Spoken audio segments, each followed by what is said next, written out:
என் பெயர் செந்தில்குமார். 10ஆம் வகுப்பு படிக்கின்றேன். Azad matriculation school, Karaikudi. குரானில் கல்வியை பற்றி நிறைய சொல்லப்பட்டுள்ளது. ஆண் பெண் இருவரும் கல்வியை கற்க வேண்டும் என்று சொல்லப்பட்டுள்ளது. ஆனால் இஸ்லாத்தின் பெண் கல்வி மட்டும் பின்தங்கப்பட்டுள்ளது. ஏன்? அது மத கட்டுப்பாடு தானா? மத போதர்களின் துர்போதனைகளா? அல்லது படித்த பெண்களை கட்டுவதால் தயக்கமா? விளக்கம். அதாவது இது சுருக்கமாக சொல்லிதான் விளக்கமாக உங்களுக்கு கேசட்டில் இருக்கு. பல ஊரில் சொல்லப்பட்டது. பெண் கல்வி இஸ்லாம் மறுக்கலை, சொன்ன ரைட்டு தான். ஆம்பளையும் படிக்கணும், பொம்பளையும் படிக்கணும். இந்த இஸ்லாமிய மார்க்கத்தினுடைய பெரும்பாலான சட்டங்கள் நபிகள் நாயகத்தினுடைய மனைவி ஆயிஷா அவர் மூலமாகத்தான் எங்களுக்கு கிடைச்சிருக்கு. அவர் தான் எங்களுக்கு ஆசானா இருக்கிறார். அந்த மாதிரியான ஒரு மார்க்கம் இஸ்லாமிய மார்க்கம். ஒன்னே ஒன்று இஸ்லாம் சொல்லுது. என்ன சொல்லுதுன்னா, படிப்பாக இருக்கட்டும், வேலையாக இருக்கட்டும், ஒரு சபையாக இருக்கட்டும், ஒரு ஆணும் பெண்ணும் தனித்திருப்பது மாதிரியான ஒரு சூழ்நிலைகளை எந்த கட்டத்திலும் உருவாக்காதீர்கள். அதனுடைய டேஞ்சரை இன்னைக்கு உலகம் ஒத்துக்கிறது, விளங்கிட்டு வருது. என்ன சொல்லுது? கோ எஜுகேஷன்ங்கிறான், ஆணும் பெண்ணும் ஒன்னா படிக்க விட்டுறான். கடைசியில் என்னடான்னு பார்த்தா பெரும்பாலான ஆண்கள் அந்த பெண்களை தவறா யூஸ் பண்ணியிருக்கிறாங்க. அது ஆய்வுல தெளிவுபடுத்தி இந்த கோழிக்கோட்டில் கூட ஒரு ஆராய்ச்சி பண்ணாங்க மாணவிகள்கிட்ட. அப்ப அவங்கள ஒத்துக்கிறாங்க, தவறான முறையில் யூஸ் பண்றாங்க. வாத்தியாரும் மாணவியை பார்க்க மாட்டேங்கிறாரு, பொம்பளையா தான் பார்க்கிறாரு. சக மாணவன் மாணவியை ஒரு தன்னுடைய தோழியா பார்க்க மாட்டேங்கிறான். நான் ஆம்பளை நீ பொம்பளைன்னு தான் பார்க்கறான்.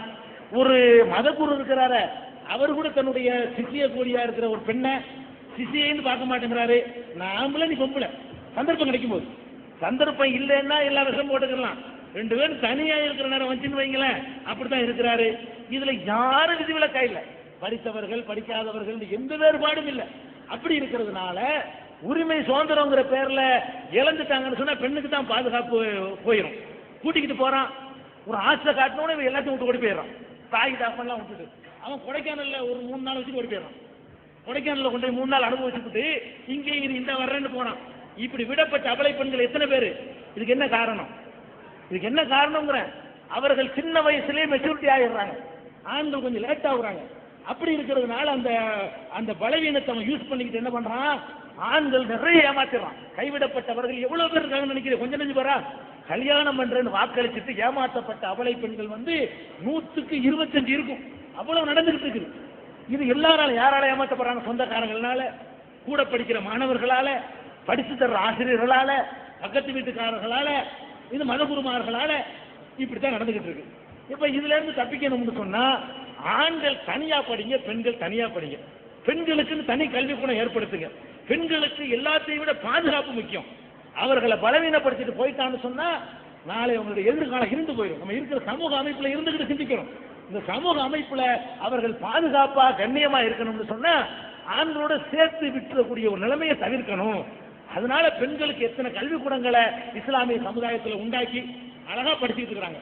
எங்க ஊர்ல பெண்ணுக்கு தனி கல்வி கூடம், பெண்கள் தனியா படிச்சுட்டு தான் இருக்கிறாங்க. இந்த கலந்து படிக்கக்கூடிய நிலைமை வரும் பொழுது நம்ம படிப்பை விட அவர்களுடைய பாதுகாப்பை தான் நம்ம கவனத்தில் கொள்ள வேண்டியிருக்கு. படிப்பு பிரச்சனை இல்லை, பாதுகாப்பு. எதிர்காலம் இருந்து போயிருவேன், தற்கொலை பண்ணிக்கிற எத்தனை பெண்ணு இவன் ஏமாத்திட்டு போயிடுறான், வீட்டுக்குள்ளேயும் போக முடியல, செத்துறான். இது தேவையா? அதுக்காக இஸ்லாம் கல்வியை தடுக்கவே இல்லை. இதுதான் விஷயம். விரிவான வழக்கம் அந்த கேசட்ல இருக்கு.